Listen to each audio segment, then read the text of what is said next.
Serikali kupitia Wizara ya Kilimo imeendelea kuchukua hatua madhubuti za kuboresha sekta ya kilimo nchini kwa kuimarisha misingi yake muhimu ikiwemo afya ya udongo kama nguzo ya uzalishaji endelevu. Tuko hapa mkoani Morogoro kwa ajili ya zoezi la upimaji wa afya ya udongo.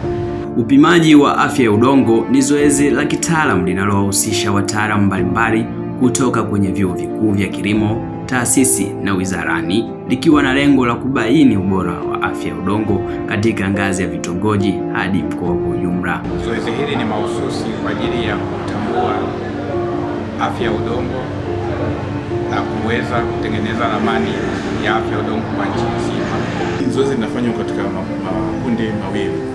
Kuna kundi la kwanza ambalo linaitwa observation points, ambapo sampuli inachukuliwa katika urefu wa kutoka sentimita 0 mpaka sentimita 30 kwenda chini, lakini na sentimita 30 mpaka 60 kwenda chini.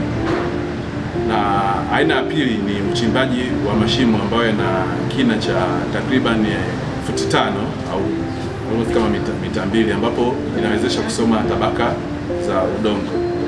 Kwa hiyo lakini pia na sampuli zinachukuliwa katika kila tabaka kupelekwa kwenye maabara kwa ajili ya kufanyiwa analysis. Na hili zoezi linahusisha wataalamu kutoka Wizara ya Kilimo, lakini taasisi zilizo chini ya Wizara ya Kilimo, lakini pia taasisi za elimu ya juu, yani vyuo vikuu, lakini taasisi ya jiolojia Tanzania. Upimaji huo unalenga kupata takwimu sahihi zitakazowawezesha wakulima kutumia mbolea na pembejeo sahihi kulingana na mahitaji halisi ya udongo wao, hivyo kuongeza tija na kupunguza gharama zisizo za lazima. Kwa sasa hivi tunakwenda katika kuhakikisha kwamba tunajikita zaidi katika kuelewa afya ya udongo kwa kila kitongoji, kwa kila kijiji, ili kuweza kupata taarifa sahihi ya afya ya udongo kwa kila kijiji na katika kila kitongoji, tofauti na ilivyokuwa imefanyika awali.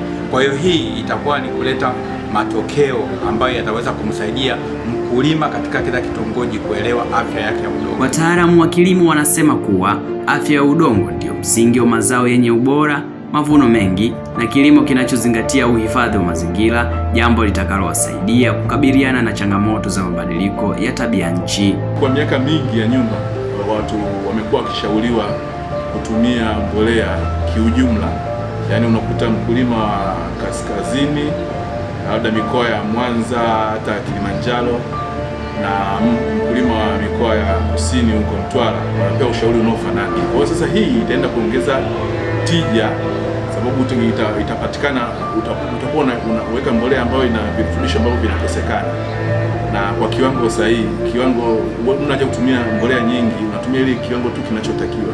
Kupitia mpango huu, serikali inaamini kuwa sekta ya kilimo itapata mabadiliko chanya, huku wakulima wakiongezewa uelewa wa kisayansi unaowezesha kufanya maamuzi sahihi ya kilimo chenye tija na endelevu.